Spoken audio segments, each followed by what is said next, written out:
Hello, everyone out there. Welcome back to Radio Free Decipher, coming at you from our new studio booth room, palatial estate. Yeah. This is Evan Lorenz. And I'm Kyle Hoare. And you're a little tired, man. I am a little tired. This is one of those rare RFDs that we're actually recording on a Friday morning rather than Thursday afternoon. That's right. And the reason is because a casualty of now not having our own little RFD room. Yesterday when we went to record RFD, there was a big meeting in this room, here, yes. So we were kind of locked out. So we were like, oh, okay. So we don't have to do that weird time dilation. Yeah, and talk it really about the next is day. Friday right now. It's Friday, and I'm excited about that.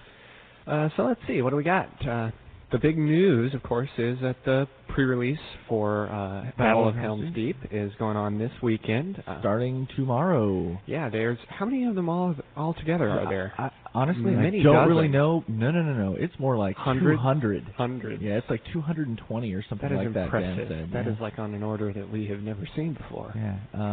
I know that a lot of them are going on overseas. A lot of them are going on in North America. So it's very cool. Really cool. And you can go to dgma.com to get all the information about where.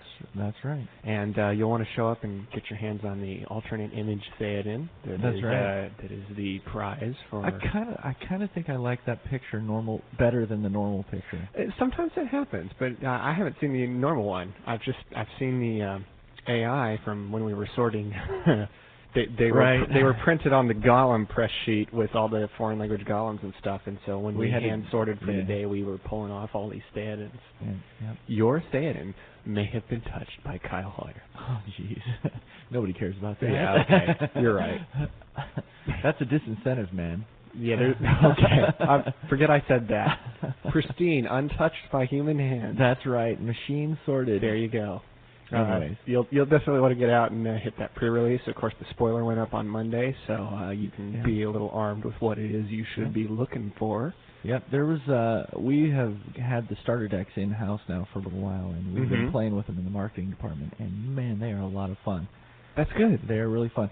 I know a lot of people out there were really thinking that one of them was more powerful than the other. I mean, people that always sometimes think happens, that. But after extensive playtesting here in the office, both up with the designers and with the marketing department, it seems like they're pretty balanced. Well, that's good. I mean, I think because I know there have been a few past sets where I think you could make a better case that one was stronger than the other. Sure, and I would almost say that maybe the Warg one is a little bit stronger, but I mean, it's something like, out of the 30 games we've played, maybe it's 16 to 14. Okay. You know what I mean? Okay. So it's not much. Well, cool.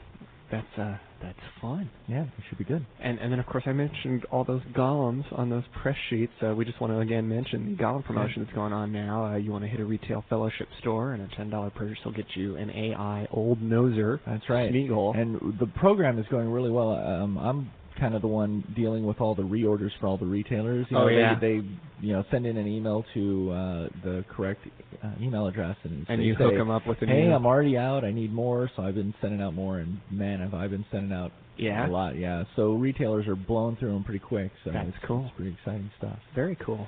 Yep. So.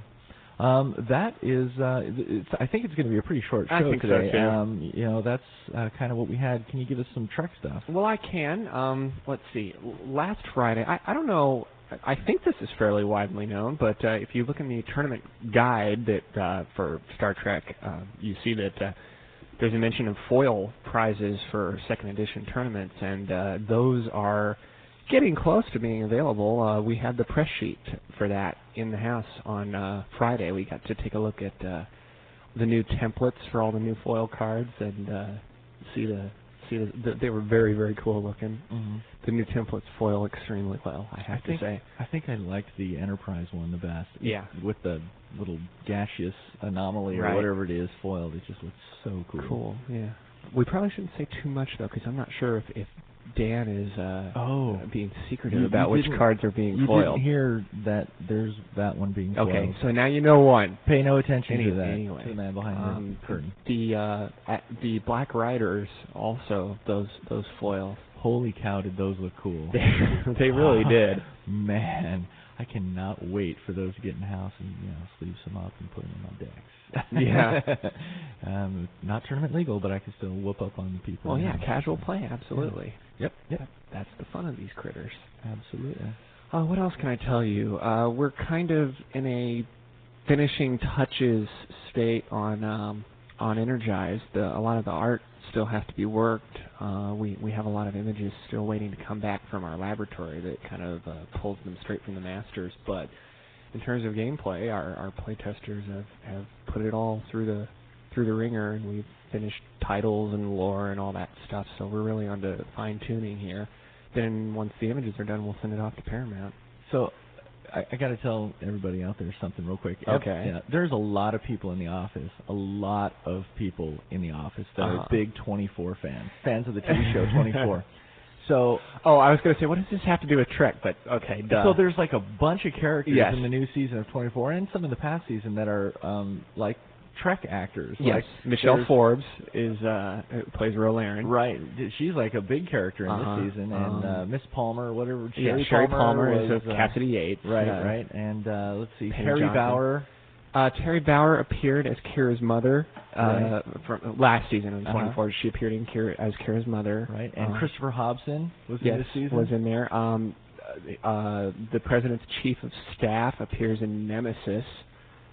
He's one of the rare cards in Premiere. I suddenly have completely blanked on his name, but anyway, he's in there. So are we going to get some sort of like cool 24 references on all of their cards? Well, you know what's funny is, or like their stats equal 24. I don't think we can do that. But, no, the numbers are too low in second edition for that. Hey, can one of them be card 24 in a set? That's hard to do because personnel don't rate that low. It's kind of like when we were trying so hard to make Krug be 88. You know, the Bajorans are the first affiliation to show up, so maybe if there's not many missions or events or something, like she can be the first, like Terry Bowers or Rolaren can be the first Bajoran person. I don't think that's ever going to come to pass, man. But it's funny. This came up last year, actually, because we knew last year as we were working on, I guess, 24 was around even when we were working on Holodeck Adventures, and we found out, that Kira Maru, Terry Bauer, and we wanted to do a reference there, but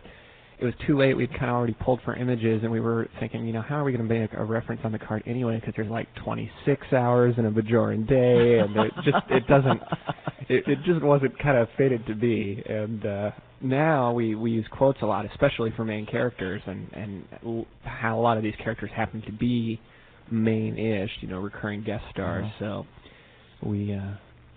Not Christopher Hobson. No.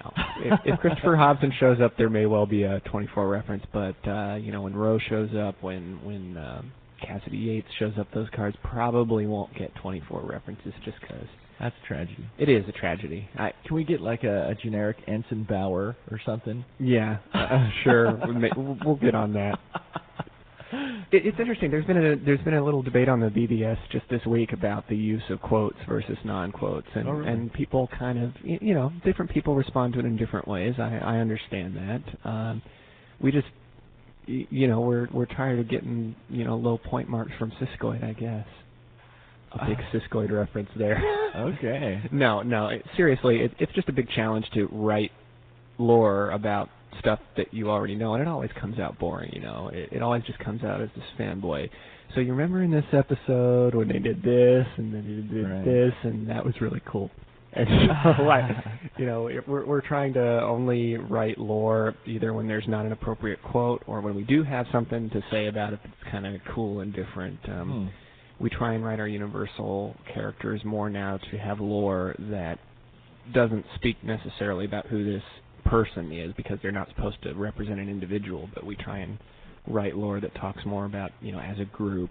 Like you'll see that a lot of the Riemann lore in Premiere just kind of talks about Riemans in general, and not this Riemann, ate 45 Roquet blood pies in one sitting, stuff like you saw in Premiere. That was way too obscure of a reference. Thank you.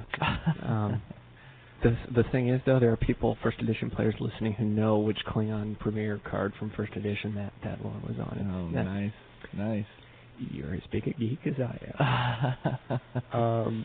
So anyway, we're putting the finishing touches on Energize, but it's not yet at a state where it's going off to approval, so it'll probably be several weeks yet before we are able to reveal any cards on the website or anything like that. But moving along nicely, well on track for its release in May as advertised. Fantastic. And then we'll be on to Call to Arms. So lots of excitement for Trek. It's just another couple weeks before all that dam breaks, so to speak. Right. And I guess that'll cover it. All right. Well, we turned a short show into a 24 gossip fest. That's but right. Hey, that's okay. It's always a good thing. So, well, thanks for tuning in, everyone. Have a good weekend. Hit the pre-releases. That's right. Take care.